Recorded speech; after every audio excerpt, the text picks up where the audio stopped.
नमस्कार, माझे नाव गार्गी देविदास पाठक आहे. मी इयत्ता 6वी रामानुजनमध्ये शिकत आहे. माझ्या अभंगाचे नाव आहे ताटी उघडा ज्ञानेश्वरा. एकदा ज्ञानेश्वर महाराज भिक्षा मागायला गेले होते.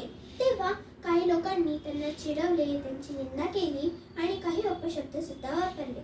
त्यामुळे ज्ञानेश्वर महाराज रागावले आणि ते रागवून आपल्या झोपडीत निघून गेले आणि त्यांनी झोपडीचे दार लावून घेतले. तेव्हा मुक्ताबाई त्यांना मनवायला जातात आणि त्या हा अभंग म्हणतात. मजवरी दया करा ताटी उघडा ज्ञानेश्वरा. मजवरी दया करा, मजवरी दया करा, ताटी उघडा